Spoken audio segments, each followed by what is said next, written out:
많은 분들 또 이런 얘기하면 저것들 또 희망 고문한다, 희망으로 돌린다 이런 얘기 할 수도 있는데 근데 수치가 나왔으니까 그래도 저희가 좀 짧게 좀 다뤄볼게요. 여론조사 결과 좀 보시겠습니다. 한국리서치가 KBS 의뢰로 조사한 결과입니다. 이재명 후보가 뭐 42%를 기록을 했습니다. 범보수 진영의 후보들 지지율은 다 합치면 영끌하면 41% 정도 됩니다. 영끌의 결과이긴 합니다만 그래도 합치니까 같은 수준의 지지율이 또 나왔단 말이에요. 이게 어떻게 보세요? 변호사님 보시기에는 합치면 이길 수 있다라고 봐야 될까요? 저는 당연히 그렇다고 봅니다. 과거에 오히려 그 문재인 대통령이 당선될 때는 오히려 그 문재인 대통령 표보다 그 안철수, 홍준표 두 분의 합친 표가 더 많았어요. 유승민 후보까지 세 번. 유승민 후보 합쳐도 많았는데 굳이 유승민 후보를 빼도 많았어요. 그래요? 그러면 그때도 박근혜 대통령 탄핵당해가지고 이거 아예 우리가 희망이 없고 이거 다 끝난 거다라고 지레짐작 생각을 했지만 사실은 이게 그 투표함을 까보니까 단일화만 잘했으면 이기는 판이었어요. 근데 그때 단일화가 되지 못하고 마치 그 오합지졸처럼 이렇게 분열되고 하다 보니 이게 제대로 되지가 않았던 겁니다. 그런데 지금 박근혜 대통령 심지어 그 탄핵 때도 그랬는데 그런데 윤석열 대통령 탄핵은 사실은 뭐 마지막까지 윤석열 대통령에 대한 탄핵 반대 의견도 높았고 지지율도 굉장히 높게 나오고 있었습니다. 박근혜 대통령 때는 4%까지 떨어졌어요. 4%면 플러스 마이너스 오차 범위까지 감안하면 음수로 거의 간 거거든요. 그러니까 그 정도의 상황이 반전된 상황에서 지금 비록 윤석열 대통령의 탄핵 이후의 정국이지만 이것이 희망이 없다라고 저는 전혀 생각하지 않아요. 그리고 또 하나 일반적인 중도 표심도 지금 보니까 사법부도 좌파 사법 카르텔이 점거하고 있고 국회도 입법부도 민주당이 점거하고 있고 그러면 헌법재판소도 그렇고 그러면 우파가 그러면 어디에 있어야 되느냐? 만약 이 대통령의 권한, 행정부의 권한까지 민주당한테 넘어간다 그러면 이거는 대한민국이 무슨 공산당 일당 독재가 되는 거냐 그렇게 많이 우려하고 계신 분들이 분명히 많습니다. 이 중도층에도. 그리고 지금까지 그 이재명 후보가 해왔던 그런 이제 여러 가지 일들이 과연 이게 굉장히 친중화된 어떤 정책으로 갈 우려가 많고 여기에 대해서도 2030 입장에서는 굉장히 그 부분에 대해서 경계를 하고 있어요. 근데 2030 표가 보통은 이제 젊은 세대 표들이 그 민주당 쪽으로 많이 가는 표들인데 이 표들이 이번 선거에는 국민의힘 쪽으로 올 가능성이 굉장히 높다는 겁니다. 이런 걸 전체적으로 고려하면 이게 상황이 힘들다 할 부분이 아니고 어떻게 하면 이 상황을 극복해 나가면서 정말 하나로 힘을 모아갈 수 있느냐. 저는 그렇게 한다 그러면 반드시 국민의힘의 그런 그 후보가 승리할 수 있다고 보고요. 지금 나오는 이런 여론조사의 결과들도 이제 많은 사람들이 그 부분에 대해서는 어느 정도 느끼고 이제 어느 정도 그 대선의 시간표가 다가오면 다가올수록 이것이 이래서는 안 된다라는 내부적인 경각심이 일어나기 때문에 발생하는 거라고 보여진다는 거죠. 네. 우리 의원님 보시기엔 어떻습니까? 이게 어떻게 보면 아까도 제가 말씀을 드렸지만 합치면 대충 비슷한 수치가 나오긴 하는데 또 중간에 세는 수치가 있잖아요. 이 후보가 나오면 나는 그래도 차라리 투표 안 할래. 뭐 차라리 이재명 찍을래 이런 분들도 있고.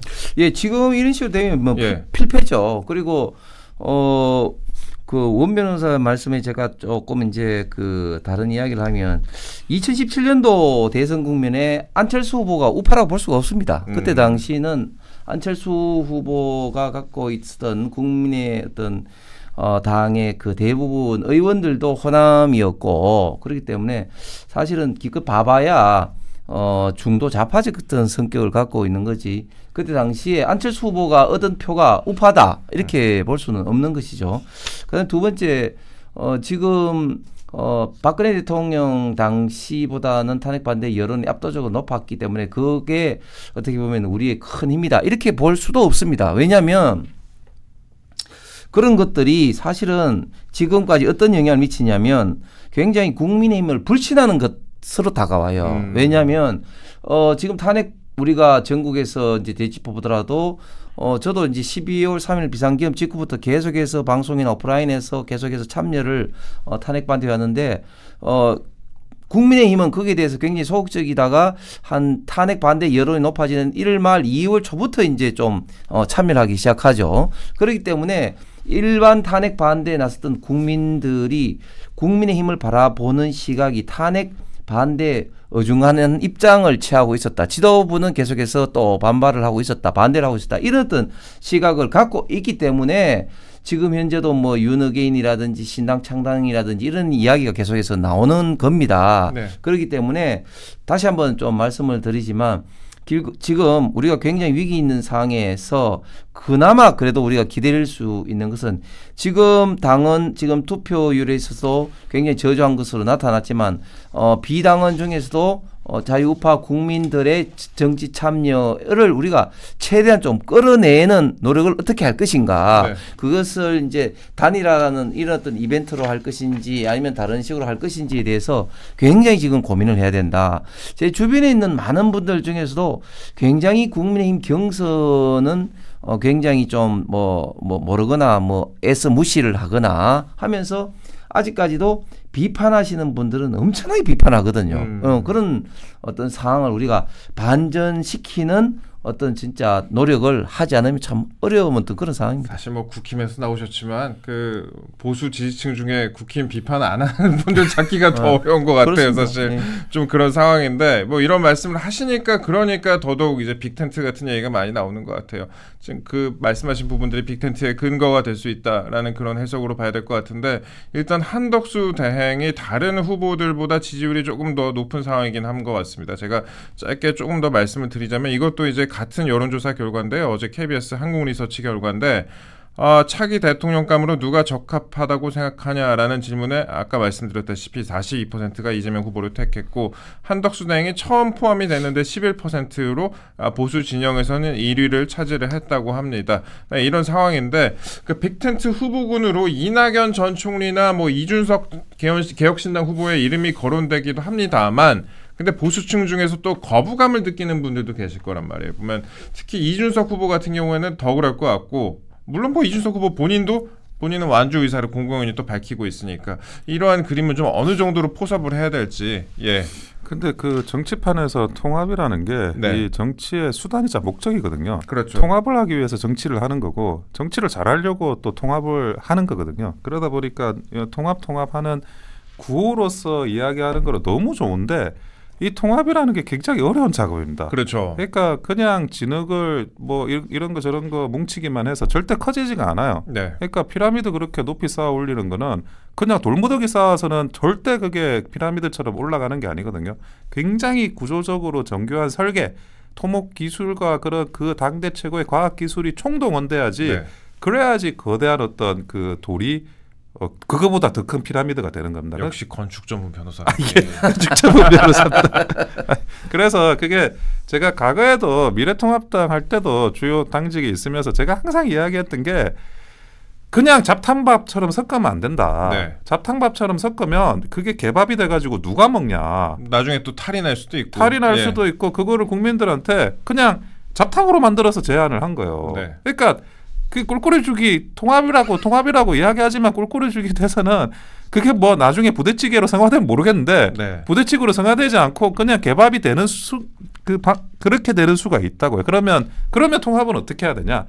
질서를 가지고 통합을 해야 된다는 겁니다. 질서를. 그러니까 그 질서를 굉장히 정교하게 판단해 나가는 만약에 김문수 후보가 본 후보가 된다면 그 당과 이렇게 소통을 하면서 또는 이제 일반적인 보수 지지층과 소통을 하면서 질서 있는 통합을 해 나가야지 이거를 마치 뭐 다 뭉치면 다 좋아?